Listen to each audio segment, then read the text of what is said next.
I am thankful to Bill for filling in for me last week, but it's good to be back this morning.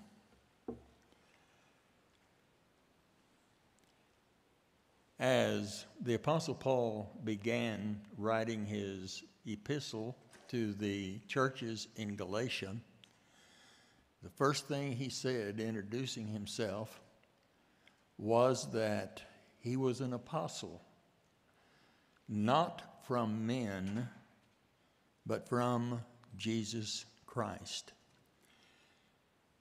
Our text today will detail that basic reality. Paul will spend some time telling about his background and how he became an apostle. In verse 4 from last week, we pick up some information that is foundational for what we look at today. We saw a cultural setting, and that was this present evil age. The time that Paul was writing was characterized by these words: it was an evil age. Could that describe our culture? Is there a lot of evil around us? Yes, it also describes our cultural setting. What is the purpose of this letter?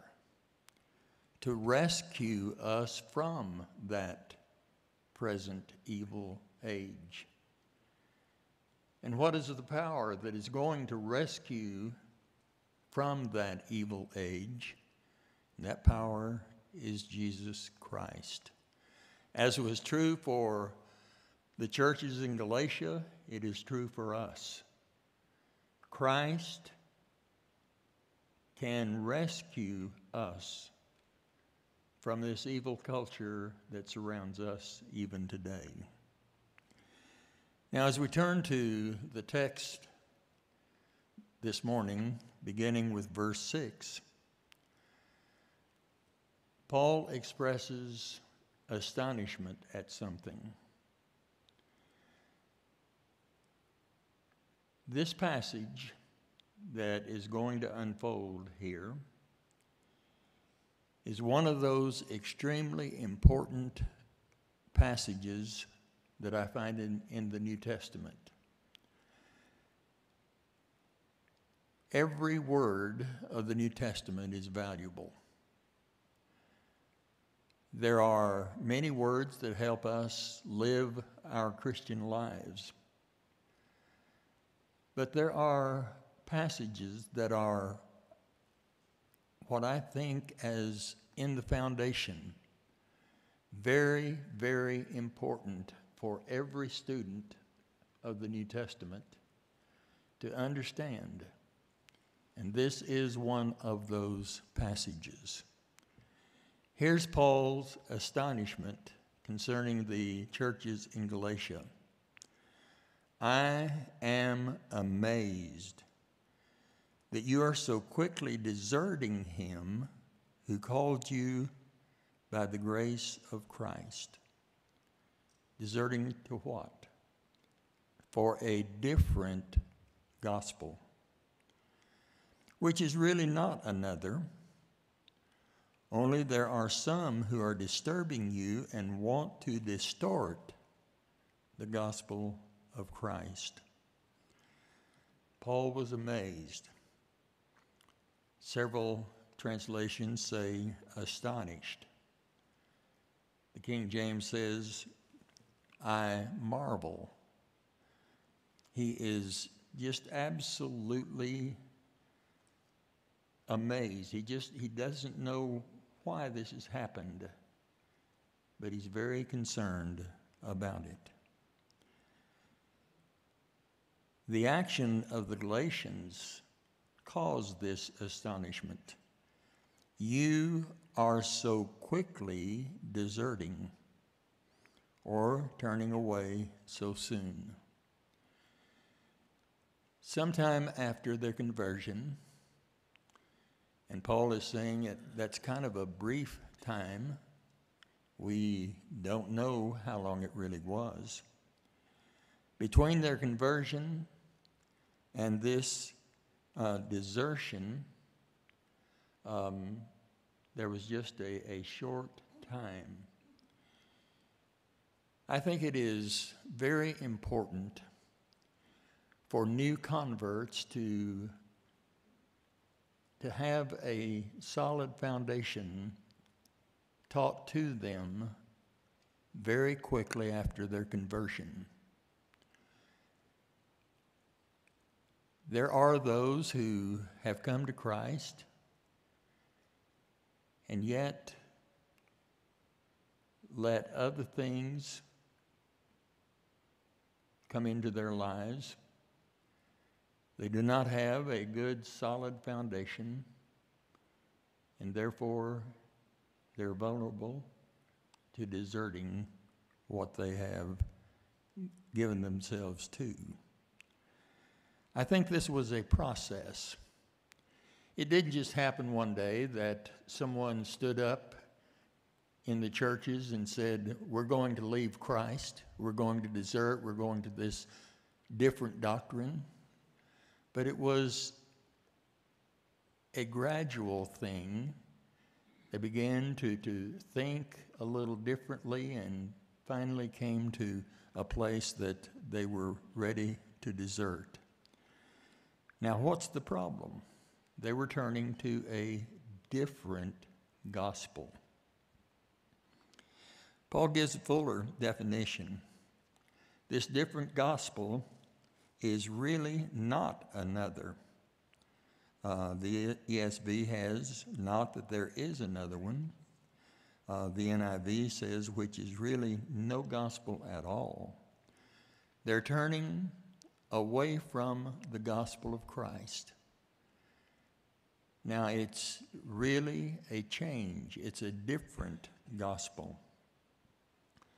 Even minor changes are dangerous. Minor changes result in a totally different gospel. Later, of course, we will learn in the Galatian letter that the problem in those churches was circumcision. Thought, well, that's just a minor thing.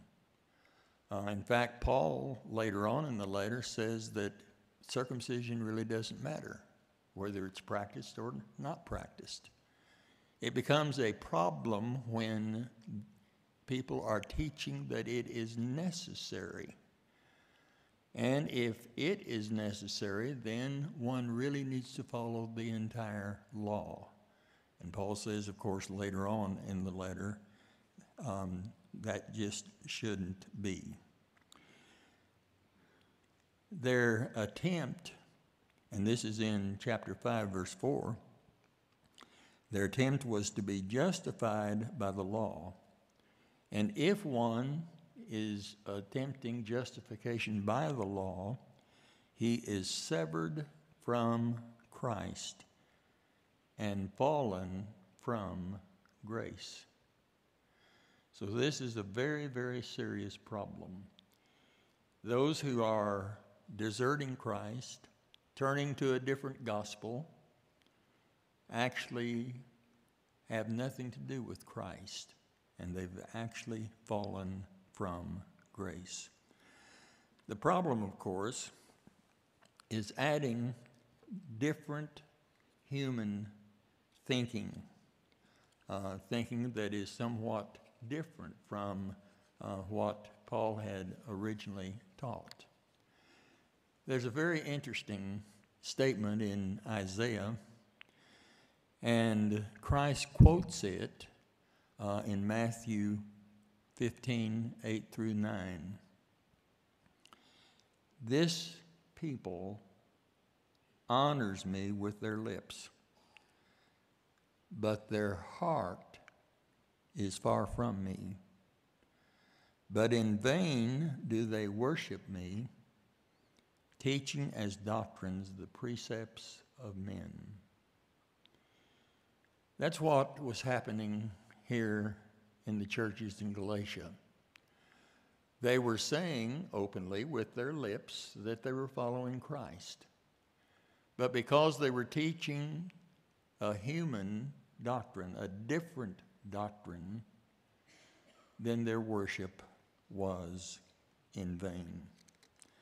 There are numerous passages in the New Testament, and I've listed just some examples. There are many others, but this seems to be a theme throughout the New Testament. There will be false prophets, false teachers. There will be different doctrines than the original gospel of Christ. Many, many warnings. The result of false teaching is some are disturbing you and distort the gospel of Christ. And of course, this causes division. When there is human involvement, when people are following human teachings or human teachers, there will be division. And Paul, of course, dealt with that problem very fully in the letter to the Corinthians. A different gospel is not good news. The word gospel, of course, means good news. But if that gospel is distorted, if there are some changes made in it, it is no longer good news because it is leading people away to a different direction. Now, it's easy for us to read these passages and say those people in the original Galatian churches, those people had this major problem. Well, we do not have the problem today that is focused in the book of Galatians. Circumcision is not, nobody's demanding it as a requirement for salvation today. But the principle is here. And that principle is that even minor changes distort the gospel. The gospel says that baptism is a burial with Christ. But men have changed that gospel and said that it's all right if you sprinkle or pour water on the candidate. Minor change. Not a big deal. But it's a different gospel. And that different gospel leads to division among those who follow Christ. That addition, though some think it's very small, creates a major problem. Scripture says very clearly that baptism is for the remission of sins. Men come along and teach baptism has nothing to do with salvation. Baptism is just something you might ought to do, but it's faith that saves you. Scripture, the gospel, says clearly that baptism has a part in salvation. Minor change. In the minds of some, not a big situation, yet a perverted gospel. And of course, I can give several other examples. But we need to be very, very careful that we listen to the gospel from Christ, from the apostles. And Paul, of course, is now going to move on to talk about how he got the message.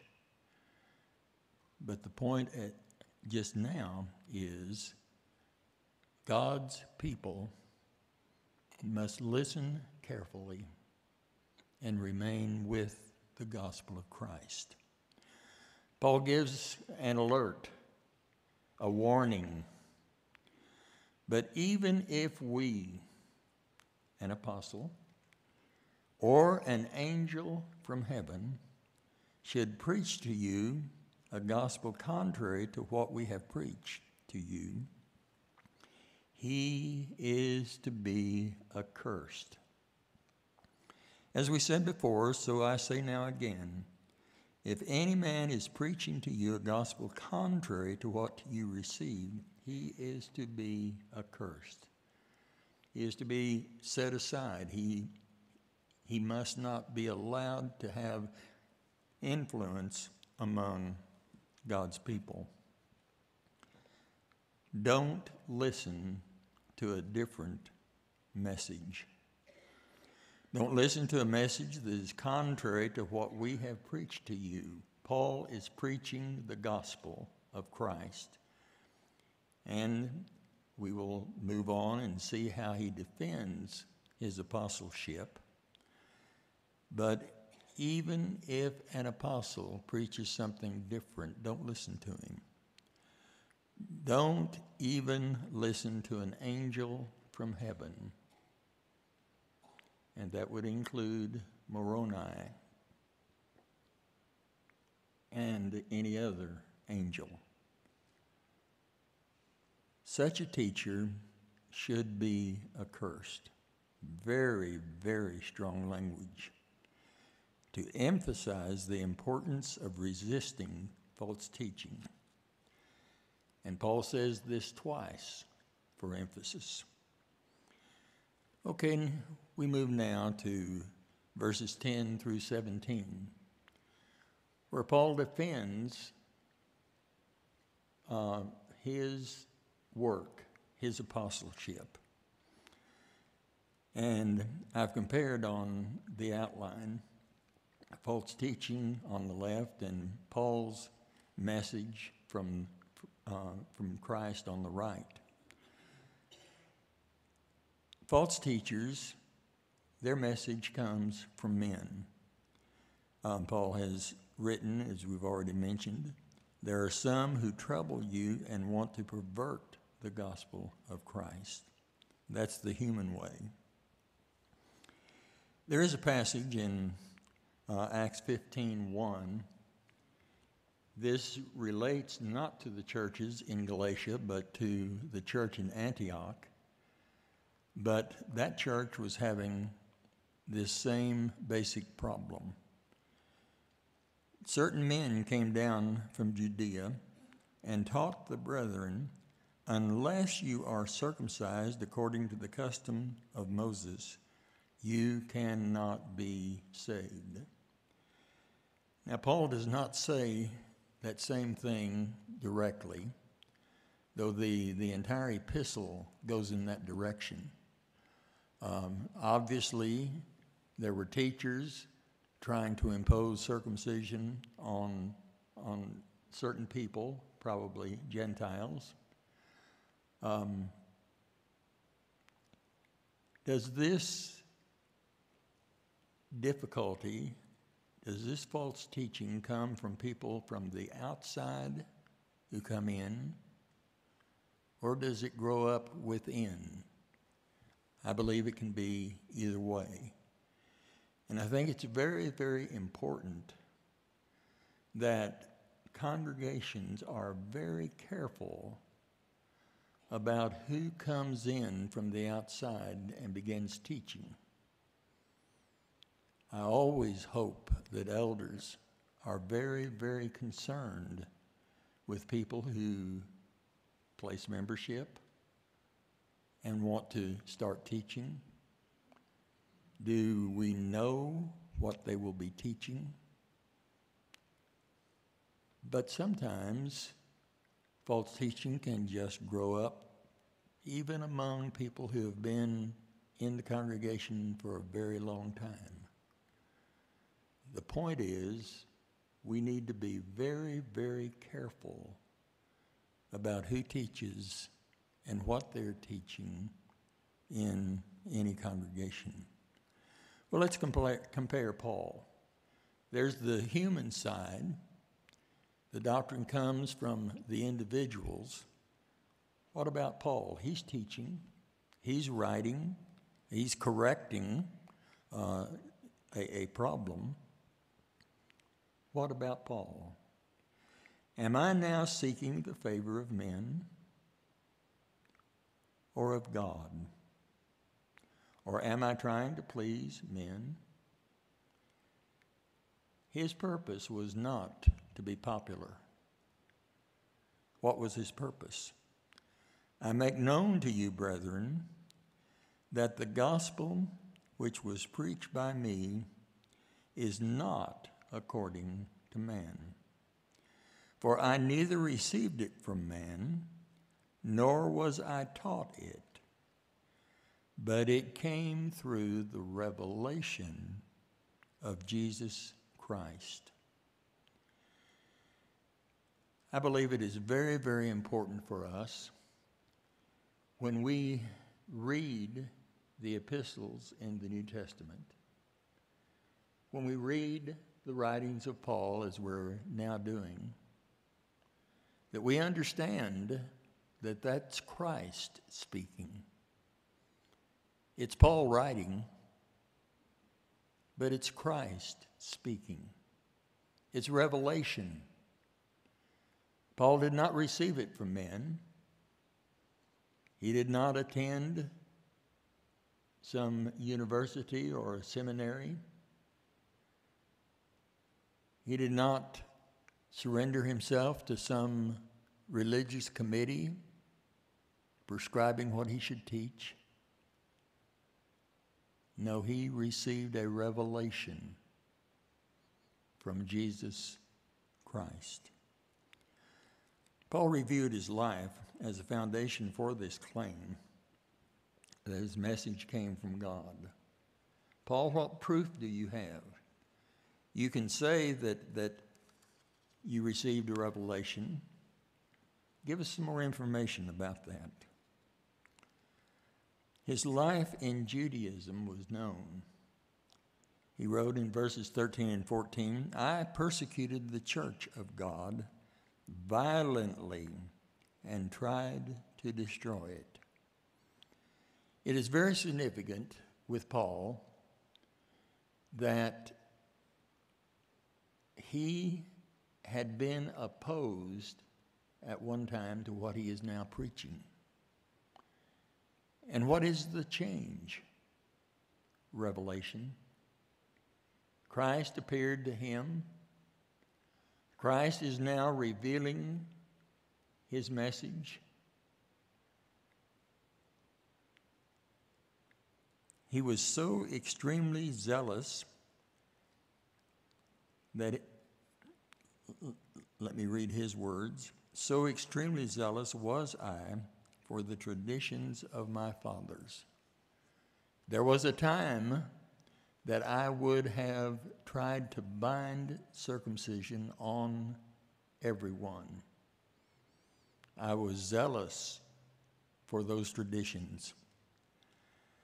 But God had a different plan for Paul. But when God called me through his grace to reveal his Son so that I might preach, and the ing is out of place there. I love computers until they start trying to correct something. And of course, I get the translation, I get the citations of Scripture directly from an electronic Bible and put it over on my file. And then the computer came along and thought it needed an ing, and so it put it there. You can mark it off. So that I might preach him among the Gentiles.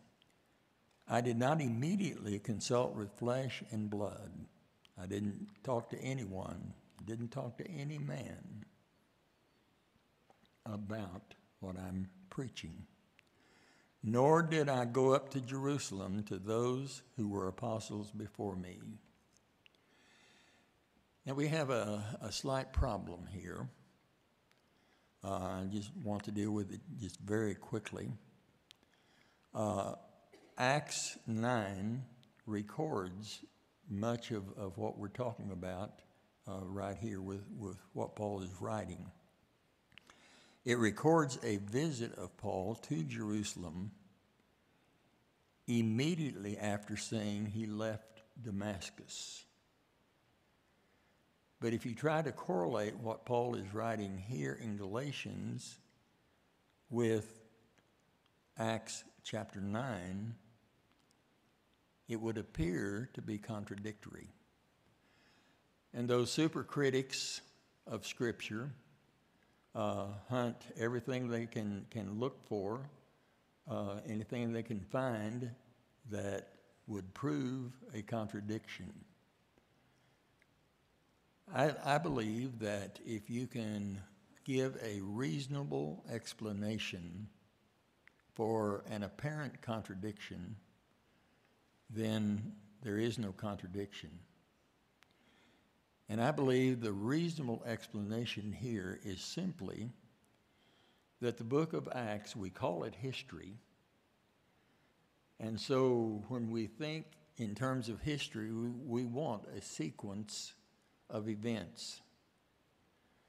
Acts actually just focuses on specific important circumstances.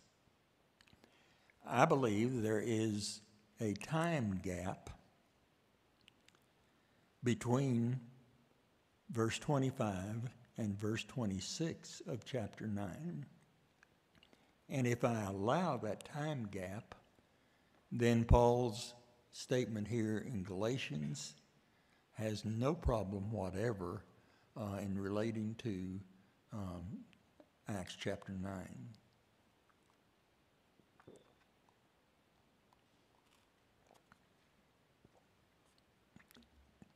Don't miss the point here.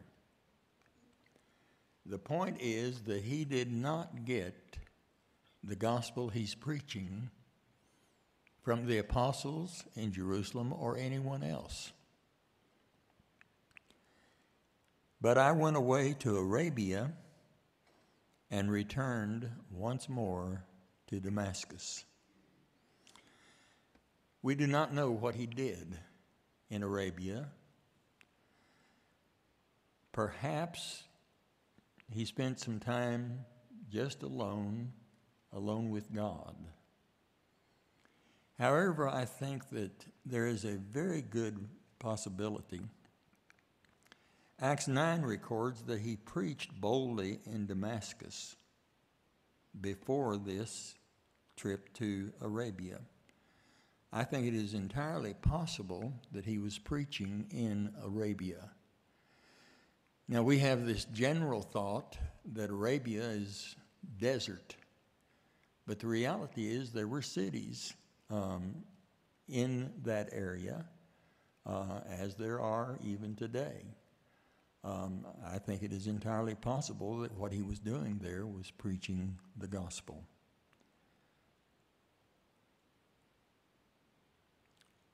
Then later, and this shows continued action,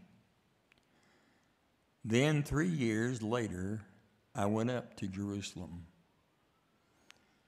Now, get the point, he has not gone to Jerusalem early. Certainly, he's going to need to have some fellowship, some connection with the Jerusalem church. The Jerusalem church was the very center of Judaism, but it also was the place that the church was established. And it had a tremendous influence. We have seen before how the church in Jerusalem grew and grew and grew. Then there was a persecution centered around Stephen when he was put to death. Saul, of course, was involved in that situation. Many of the members were scattered, and as they went to various places, they preached the gospel. So the Jerusalem church had a tremendous influence, very, very widespread. And the leaders of the church, the apostles, were there in Jerusalem. Paul saw Peter and stayed with him 15 days, and he saw James, the Lord's brother. Very interesting statement. This James became a very strong leader in the church. In all probability, he is the author of the book of James later in the New Testament. He is a brother of the Lord. And Paul saw him. Now, why is it important to mention Peter and James? Well, they obviously are leaders. But is Paul getting anything more than fellowship in meeting with them? Is he getting a message from them? No, his message has been revealed prior to this time, revealed by Christ, from Christ. He is not going to Jerusalem to get any more message. He's going to Jerusalem to have fellowship, companionship, knowledge of the leaders that are there. He did not even visit the churches of Judea at that time. I was still unknown by sight to the churches of Judea, which were in Christ. But only they kept hearing, he who once persecuted us is now preaching the faith, which he once tried to destroy. And they were glorifying God because of me. It was good for Paul to be in Jerusalem. The knowledge that he now was a brother, now a servant of Christ, now preaching the gospel of Christ. Wonderful news to these people.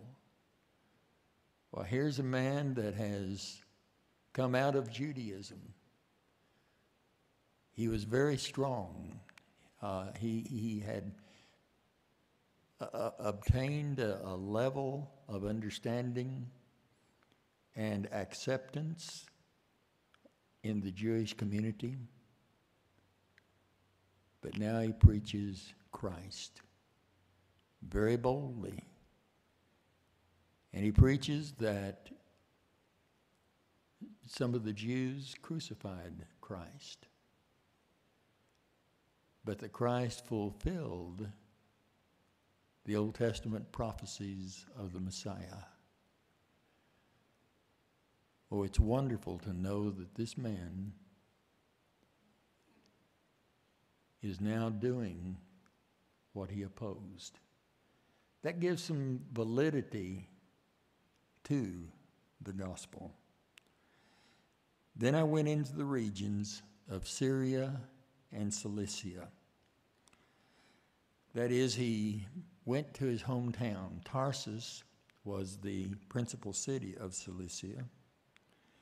And it was there that Barnabas later found him, recorded in Acts chapter 11, and brought him to the church in Antioch, where they worked together for a year.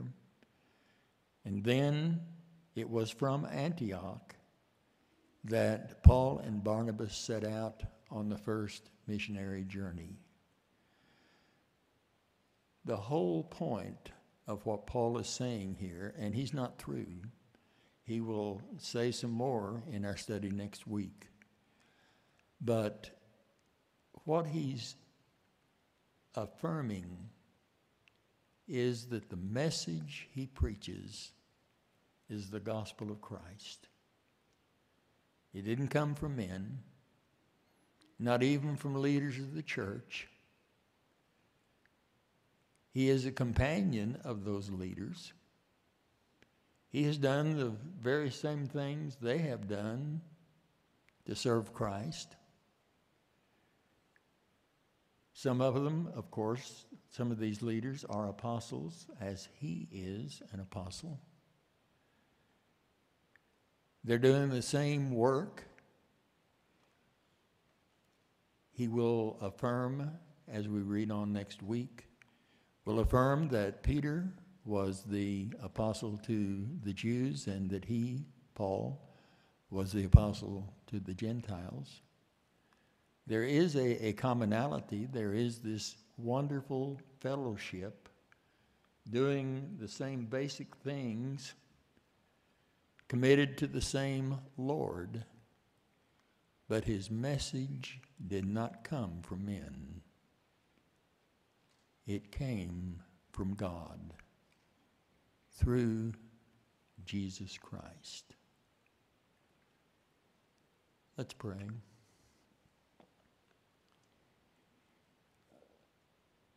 Father in heaven, we are so thankful for your word. We're so thankful that you use Christ to bring your will to light in the world. We're so thankful that Christ chose the apostles,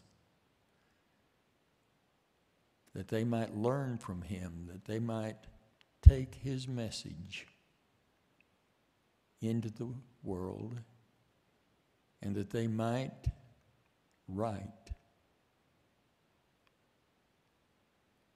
materials that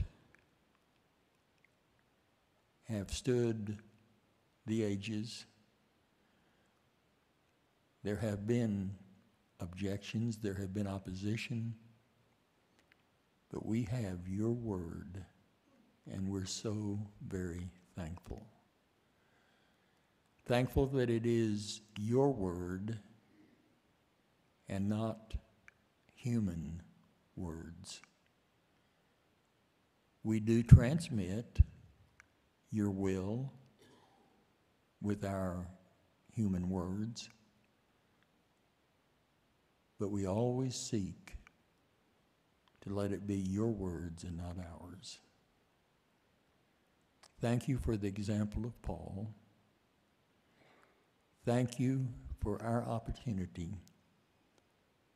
of hearing, believing, and practicing the gospel of Christ. It is good news. May we ever resist adding human teachings to it, because it alone can save. It alone is powerful. It alone is good news. Thank you for Christ. We pray in his name. Amen.